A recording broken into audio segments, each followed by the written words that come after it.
welcome to another Wargame review from theplayersaid.com. My name's Alexander. And I'm Grant. And today we're taking a look at a brand new game called 300 Earth and Water. I don't know why I said it like that. This is from... it's from Nuts Publishing. And by brand new, I mean this is a brand new English translation. Edition, yeah.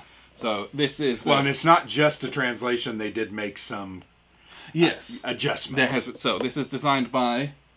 Yasushi Nakaguro. There you go. Yep. And he turned to me because I lived in Japan for a couple of years. He so speaks some Japanese. Yeah. I first read about this game in Battles magazine. Yeah. Where someone had actually done a review of the original Japanese version of this game. And I thought to myself, it looks really cool. Mm-hmm. It's one of these smaller two-player war games. Not many pieces. Your choices are very important when you do make them and things like that. And the review was pretty glowing as well. And I thought, this looks pretty cool. Didn't really hear anything else of it. And that was the Battles magazine, I think, from like 2019 or 2020? It was one of the newer ones. It was issue, okay, so, I think it was issue 14. Okay. I don't remember if I made that. So not too long ago. Yeah, it was one of the newer ones. And, but like, you know, it was, people were saying, oh, they're like translating it. So like, there was a page on Board Game Geek, but this was a few months ago, and it wasn't like out yet. Yeah. And I kind of forgot about it. And then you brought it over, and I was like, yeah, because it was just sent to me. Yeah. And I was like, oh, what a neat little game. Just in a neat little box, a little package. And I had been like looking forward to this at some point in the future. I didn't, but it showed up. It's finished. It's like, you can buy this now. It's 25 euros. Yeah. Like, this is great. But I was very affordable, like an introductory level game as well. So to play, anybody can play this. What do they say on the back of the box? They say 40 minutes to play, which is probably quite accurate. I think because we've done a lot of these kind of games, I think 30 minutes is what it took us. Yeah, and some games will be quicker than others if Darius and Xerxes both die. That first speeds game, the game up immediately. That happened like sequentially, right? Second turn and third turn, they both died. Yes. So it eliminated those turns. But yeah, 30 to 45 minutes, I think, is what this playtime is going to be, and that's what's advertised, basically. So yeah, competitive game about the Greco-Persian War. Mm-hmm. And so the 300 title is, you know, reminiscent of all the things that you know from Hollywood. So you have the Greek alliance, which is Spartans and Athenians and everyone else. They've got few forces, but they are strong. Against better fighters. Against the Persians, who were initially led by Darius, and they have, you know, lots of fighters, but maybe aren't as good quality. Yeah, but also they have a lot more potential actions. Yeah, they've got which stems from they've got all the money from Asia, basically. Yep. Right, they can kind of pound that stuff out, and this, like we said, fast-playing two-player competitive war game. Yep. It's kind of a little bit. It's not dudes on a map, but there's just a number of areas linked by paths. There's a little bit point to point. You're moving guys in. You resolve some combats. Whoever's got left controls that area, basically. Yeah. And then there's 5 rounds, and you just... They call them expeditions. Expeditions. I think they call them expeditions. I'm trying to remember. You go ahead, keep talking. But yeah, either way, you play 5 rounds. Most games you will only play 4 because one of your kings will die as the Persians, which kind of skips around basically. And it's very tight. The board is very small. Your pieces are very limited, but a lot of things are adjacent to a lot of other things, especially through naval movement. And so you have to be very careful about where you place things. Well, it's a small board, like you said. It really is. So you're really on top of each other. So one movement where you vacate a city to move to another point, I mean, it really opens you up. Now, the thing I do like about that is I kind of see what you have. I also know what you can do because I know how many cards you've got. So it makes it's a little risky, but I do like that you can kind of move around and challenge, but you're also opening yourself up, but it's okay to do that. But all of that, it's very tense, it's very cagey, but it's only half an hour. Like, we play certain games that are like this, and it's 3 or 4 hours, and by the end of it, you're like, I gotta lie down. and I'm very upset that some things happened because I Right. invested all this time and I just got completely hosed by Yeah. the card mechanic or something. You get screwed over. Right. Whereas this one, it's because it's a little bit shorter. Like if it goes catastrophically wrong, you guess what? You'd set it up and play a game. Well, and that's kind of what happened. Yeah. We played twice in an hour. That first game, it just all went the Persians' way. Every card came out. Everything happened that I needed to happen. And then we were able to just set it up and go at it again. Yeah, so you try different strategies. Yep. And, different strategies. What does that mean? Well, you invest in building that the pontoon bridge. Bridge. You try, an extra different naval move here. Yeah. It's not like the most insanely complicated game. Yeah. It's very, very approachable. Yeah. But, committing one way here or committing, up a channel in the middle, those things will drastically change how your game plays. Yes. Which I think it's really fun. That's the interesting sides of these kinds of games for me.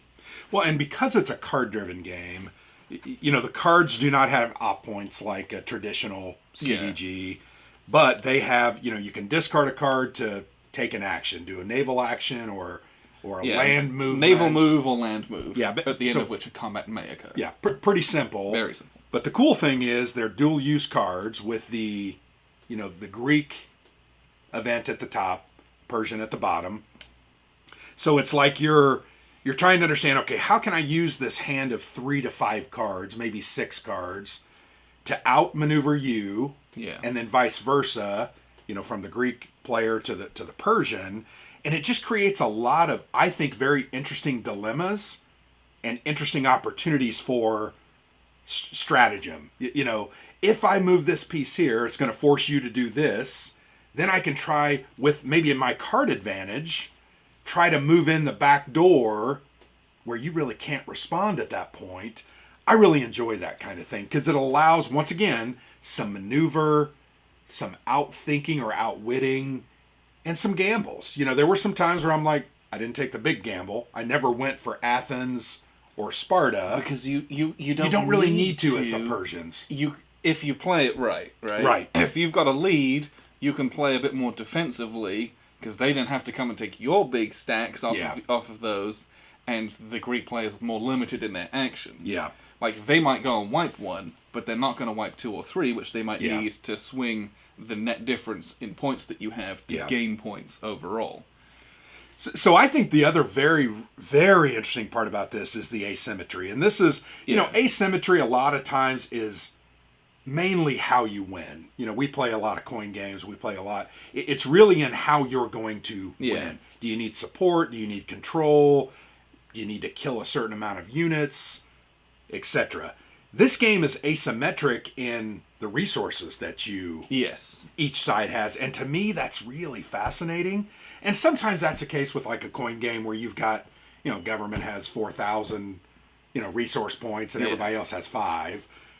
But this, I thought, was very cool in the way it set it up. Whereas, and you were the Greeks, you had what, 6? I got 6 talents to spend. Right. And you can buy cards, which you have to do first. Very important. Which is very cool. And you can't, it's not like you can, I'm going to buy this card and I'm going to buy more. You decide, I'm buying 3 cards. And then you draw them all.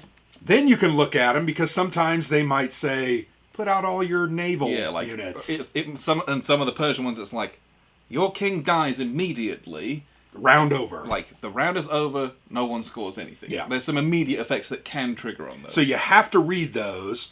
And then while you still have the back end of your talents, you might have 3 or 4 talents left. You have to decide, I'm going to buy, 1 unit and 2 naval units.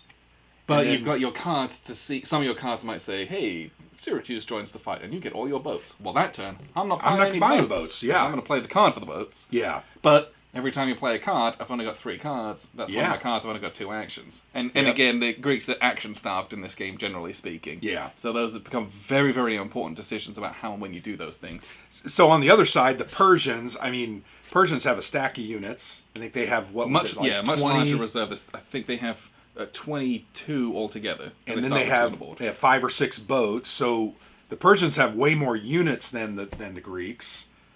But they've got a little greater distance to cover. Yes. They've got a little more treacherous supply lines because, you can't really protect each of these points with enough guys to make it impossible to siege.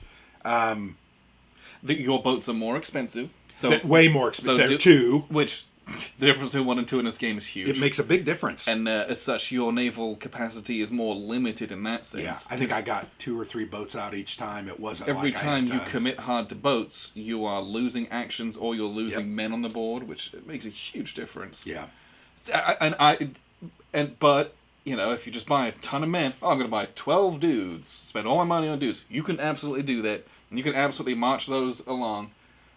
But your combat is weaker. Yep. So you're going to lose a lot of those. Yeah, as the Persians, you roll a number of dice based on the number of cubes you have. Yes. And you're going to hit to a maximum of 3. To a maximum of 3 each side.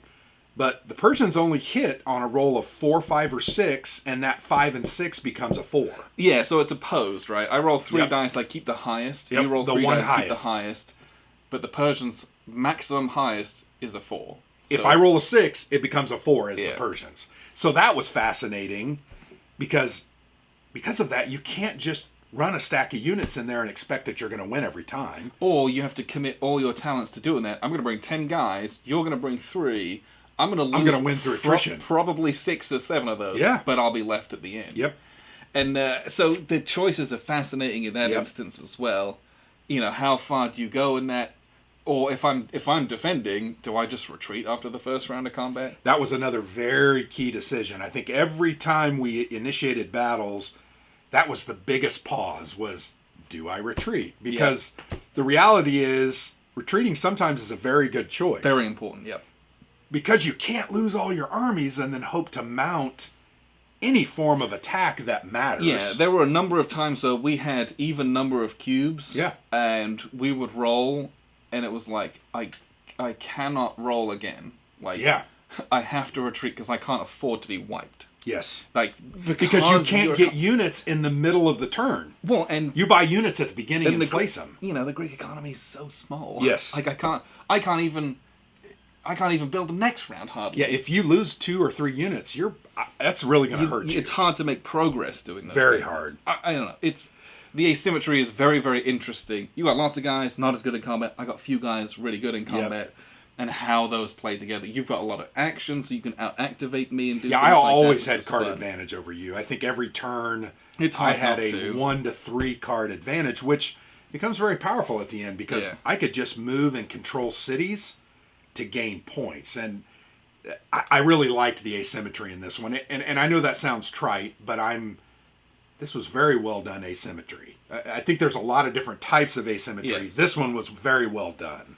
What I'll do is I'll show you the board and how this works so you can see a little bit more of this, and then we'll wrap up with some final thoughts. So here's a look at the map. As you can see, it's very small. Got a little 11 by 17 map here.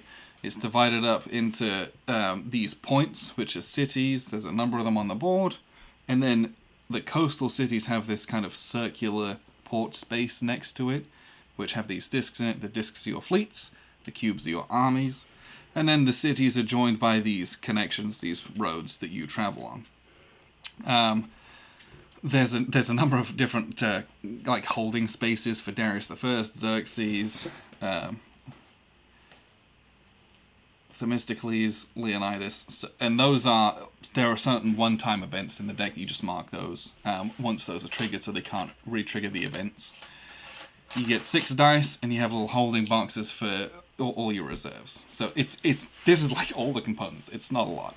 I used a couple of D12s, which don't come with the game, just to track your talents, which are your cost, your resources that you're spending during your planning phase. But the reality is you don't need those. I just use them because it was helpful if we were thinking and talking things through, taking our time.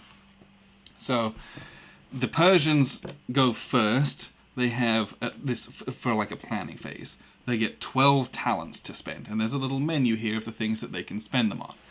So the first thing you have to do in your planning phase is decide how many cards you want to buy, and then you spend that many talents and draw that many cards. And you can do a maximum of 6. So 1, 2, 3, 4, 5, 6. Let's say they're going to pull 6. They're going to spend 6 of their 12 talents, so they go down to 6.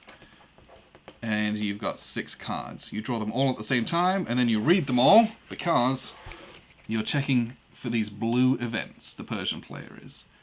Nothing happens there. Nothing happens there. Nothing happens there. That's fine. That's fine. That's fine. So these are you just check them all and make sure that's fine. What you're looking for is you don't want to pull. Well, that's not necessarily true. Sudden death of the great king. It says if you draw this card when preparing an expedition, it is abandoned. Neither side scores points. Discard all your cards and shuffle the deck with the cards from the discard pile to make a new draw pile. So basically, if that comes up, if the Persian player draws that, Darius is already dead in this game. Xerxes gets assassinated. You just lose everything. The turn track skips one space, and you just move on. So it shortens the game a little bit, and you got to be prepared for that because that can make a big difference depending on where the score is on the score track and how much time you have left to do anything. The game can end that way. If it's turn 5, it can just be over. So those can be quite decisive. So you just got to watch out for that. So I got my 6 cards, then I got 6 more talents. So you kind of assess the board. Well, what do I need? I got a bunch of guys. Maybe I'll buy some navies. Well, each navy costs the Persian player 2. So I want to protect my home space. 2, 4. And then I got 2 more left. So I'm going to buy 2 armies. I feel quite weak down at Delphi. So we'll put 1 there. And we'll protect our supply lines by placing 1 here as well. You place them in controlled cities or your home spaces, which are these little blue ringed or red titled spaces. Cool. So that's their preparation phase. Then the Greek player does the same thing. I got to decide how many cards I get. But the Greek player only has 6 starting talents. So if I buy 6 cards, I can't put any pieces out on the board. Well, I've got a lot of pieces out. Not know if I'm that desperate to get more. So, but I do need to, because I want to protect Sparta. Because if they just launch a boat in here, Sparta's pretty weak. So I'm going to build a ship to protect the port of Sparta. And then let's say, I'll put a guy here, because then we can start making some big attacks. So that's 1, 2, 3. That costs me 2. So, but here, just like I explained, you have to draw your cards first before you make that decision. And doesn't make that big a difference. Cool. Some cards interact or would give you a bonus that you might be like, oh, I don't need to do that because I'm going to get it from a card. But so you always draw your cards and look at them first, then you put pieces out. So don't do what I just did. Then the Persian player starts, they play a card, or they pass. If ever you pass in succession, the turn's over.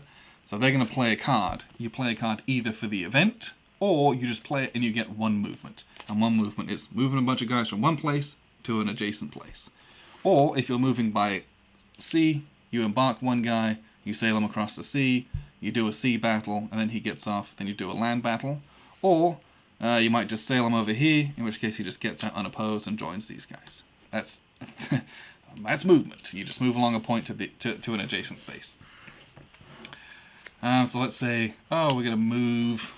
We want to reinforce these guys, so we're going to move 1 dude over here. Cool, that's my movement. Then it's up to the Greeks. Do I pass, knowing that the Persians have got a lot more cards than me, or do I play? So I'm going to just play a card for another move. And let's say I just move all my dudes from Thebes. Well, I'm going to move 3 of my dudes from Thebes in here. I'm going to leave 1 so I can continue to hold that space. As soon as I've finished moving, I have to stop here because there's an enemy army. We will resolve a combat. So you roll 1 dice per cube up to 3. You roll 3 dice maximum in each round of combat. And you keep doing combats until one side either retreats or one side is eliminated. So first round of combat, we're both going to roll 3 dice each. So just roll them.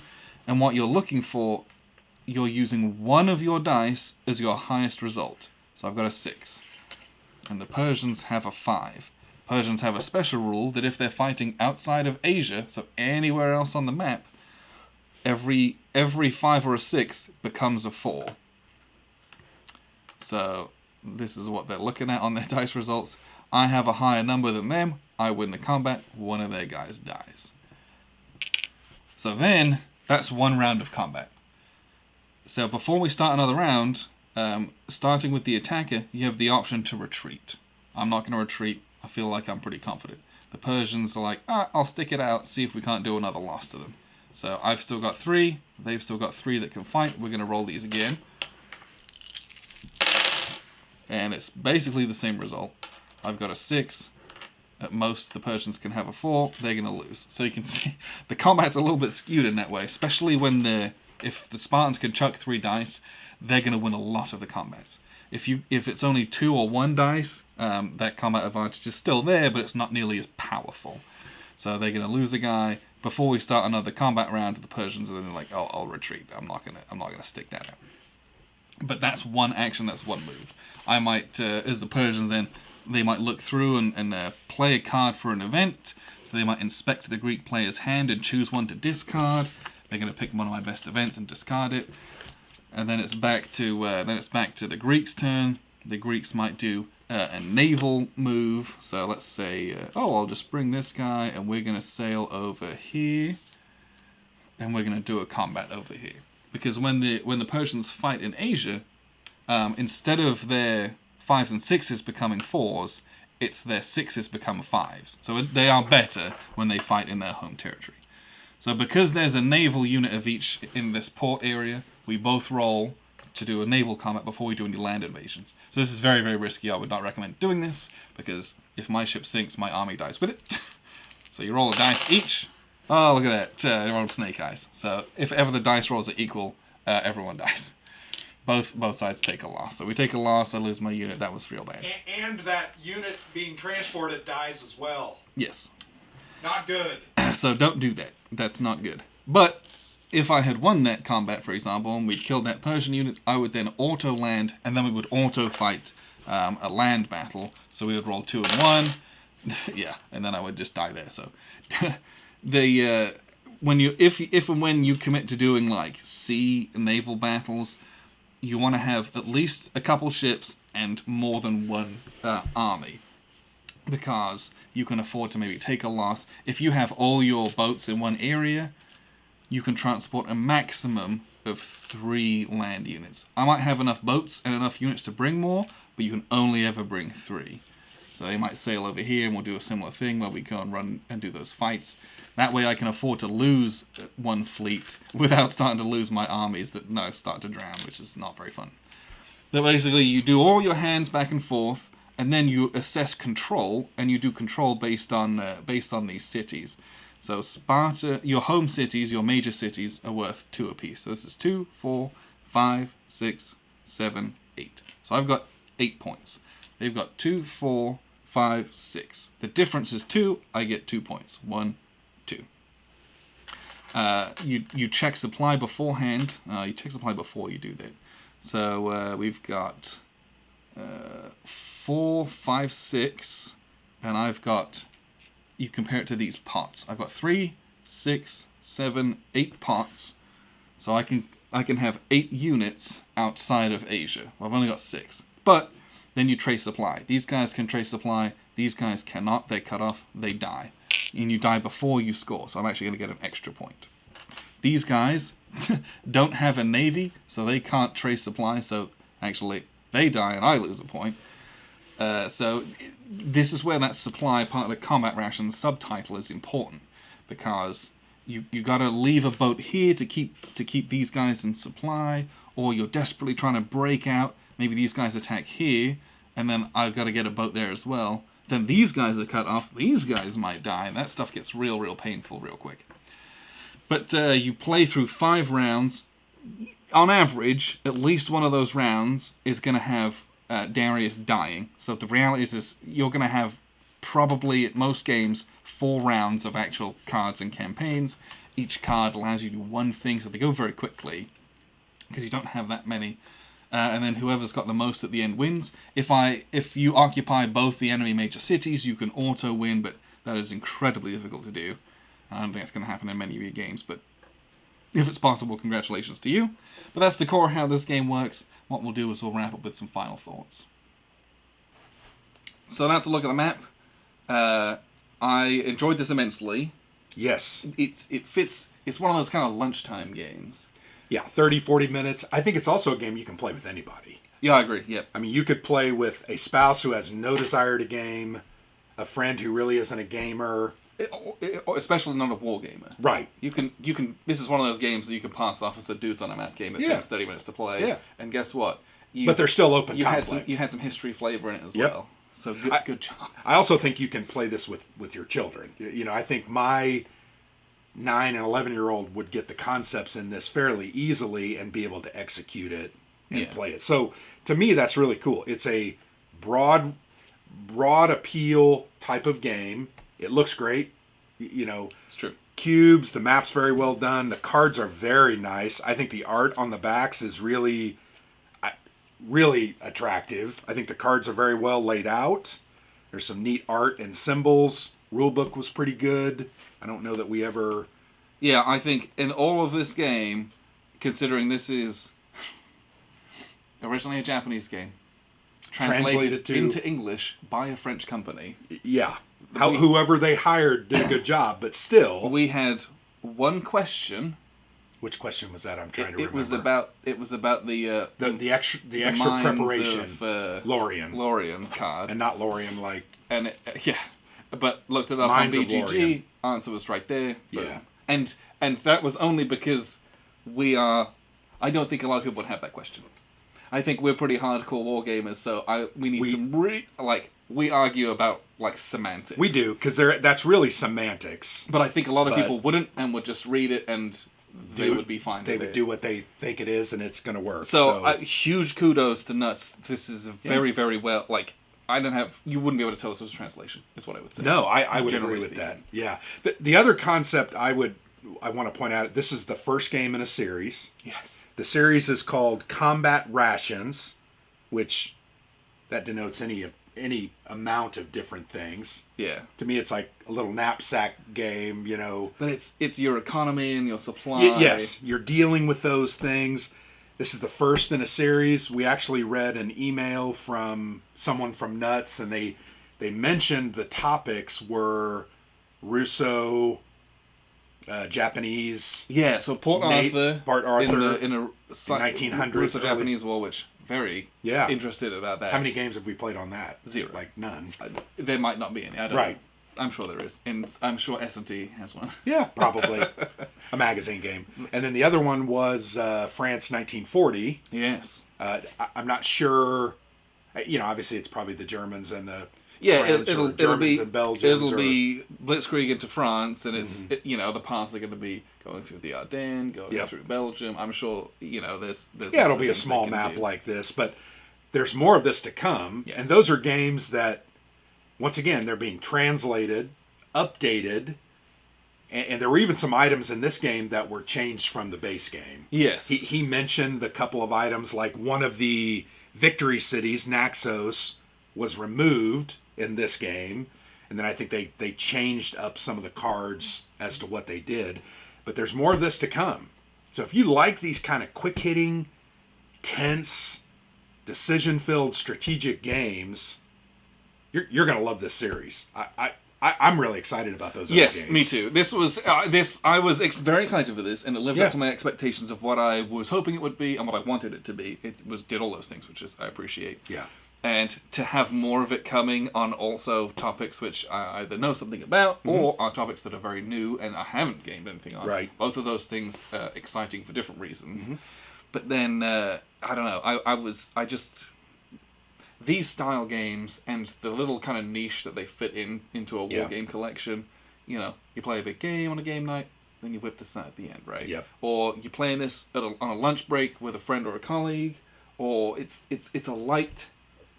Its lightness comes from it's not rules heavy, it's not piece heavy, and it's almost like quick. it's almost like a filler. I mean, it's more than a filler though. It is. There's a lot of meat to it, but it's like you said. You play a 3-hour, 4-hour war game. You still got an hour. Yeah. You bust this out and play once as the Greeks and once as the Persians and have a great time with it. And it took you an hour. Most.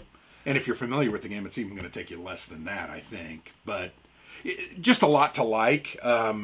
We've played a lot of these little style games. One of the ones we played more recently was Saladin from Shakos. And I would put that in this similar, although it's a totally different mechanical game. Yes. Mechanically, totally could not different. Be more different. But it's a 40, 45-minute game. Some of the other games that we've played, like this Watergate. Yeah. From Capstone That's Games. from Capstone, yep. Yeah, fantastic card-driven game, very quick. Even things like 13 Days and Fort Sumter. Iron Curtain, just those little... Yeah, Fort Sumter is a really good example. Like, that's a 45-minute game, right? Yeah, absolutely. If even that, I think it's more like 30 to 40. Okay, it's a similar, like, those games absolutely have a place in my collection. Yeah. They have a place in your collection. Like, a lot of people appreciate these kind of games. Yeah. Because sometimes you don't want to sit down for like a No. 6-hour slog. Well, and the other interesting thing about this game was there is a supply rule, right? So we as wargamers, that's a big part of what wargaming is. At least at this scale, yeah. Yeah, making sure your troops are in supply so that you can do what you need to do, or that you can control and hang on to territory. That's here. And I think that's why it's called combat rations, because there is an element that they didn't, it would be easy to hand-wave that kind of stuff. Yeah. And, like, a game would still be serviceable. But I look forward to things like Blitzkrieg in 1940, where supply lines were stretched very thin. Yep. And the Germans were incredibly lucky to have made the advances that they did. So how are they going to model that? There's a lot you can do with it whilst not being a supply game. Not be oppressive, right? Yeah. To the point where you're counting hexes and scaring people off. Yeah, that's not what this is. The concept is at this scale, it's like, oh, your guys are in supply because you're not traveling through someone else's territory. Yeah. Or you have guys on an island. Your empire's only so big, you can only support so many guys. I just thought that was also well done. It also did not feel tacked on, because that was something as we were reading the rules, I thought to myself, that supply thing kind of just seems tacked on, but it's really not. No. It is central to how you're going to score your points. You can't have those lines cut. You can't isolate these islands and expect to score them. And that's what made this game also great from that regard, or that respect. There's a lot to like here. I think I've said that a couple of times. Really enjoyed it. I look forward to playing this one more. I would love to play this with my wife. Yes. I also look forward to those other couple of games that they're talking about bringing out. Yeah, I'll play any game in this series, basically. Yeah. I love it. It's the little small games that have a decision space that might not be the biggest, but is some of the toughest. Yeah. I think most game designers will tell you that making a small game is much harder than making a big game. Because you have to boil down all this stuff into this small little space, and for it to still be meaningful and kind of correct. Yeah. And reasonable. Yeah. And I'm sitting here pulling my eyes out over making a decision to do one thing or another thing, or the order in which I do those two things. Yep. It's really important. Yep. And I love it. I love that kind of stuff. Well, that was one other comment. I know we were trying to wrap it up, but one other comment I would have about the card deck is some of those cards are so very cool. Yes. And it's like many card-driven games. You've got to kind of mitigate the damage that you're going to... The events don't go off when you play them for your enemy, but it's like, ooh, I've got that card in my hand. My opponent can't use it. Oh, and by the way, I can use it in this way, but I got to do this and this first to really make it worthwhile. But every time I do that, I'm losing an actual action on the board. Yeah, it's... That economy also was fantastic. The action economy and the talent management to make sure you can get the cards you need and get the units you need. Very, very challenging. That's why that one card where you got the extra preparation phase is so vitally important for the Greeks. Yeah, it was great, but it's like you said, it's one less action. And I might be desperately needing to do... Coming up at the end of the game like it did, that was bad. Absolutely. It's not helpful. Coming up at the beginning so that you can get a couple more guys on the map, very, very important. But like you said, a small game. I mean, this board is what, 11 by 17? Maybe? Yeah. There's a lot of game packed into here. Yeah, the designers done an excellent job with this. I'd love to see like a Napoleonic game on something like this. I think there's a lot of opportunities there, but... Purely from a time standpoint, I would literally play anything in this. Yeah. I would always give it a go, because if it ended up being the worst game of all time, guess what? It was half an hour. It's not that big a deal. Right. Yeah, you but might they're not. They're really good. Right. Well, you might put that one back on the shelf, but, I'm going to pull 300 out again, or I'm going to pull out these other ones that are coming out. Yeah, lots to like here. Yes. I feel like I'm gushing, but lots to like. Yeah, it does exactly what it says on the tin. 300 Earth and Water from Nuts Publishing. You can buy it on their website, and it ships from Europe at the moment. It's €25. I think they said that the US late June distribution is them. getting it. Yeah, so hopefully by the time this video comes out, it might be available. Yeah, but it'll be like $30 ish. I mean, $30 for a game like this.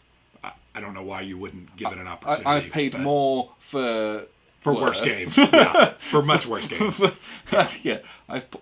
It's a fantastic little package. So absolutely appreciate you guys tuning in. I've been Alexander from theplayersaid.com. And I'm Grant.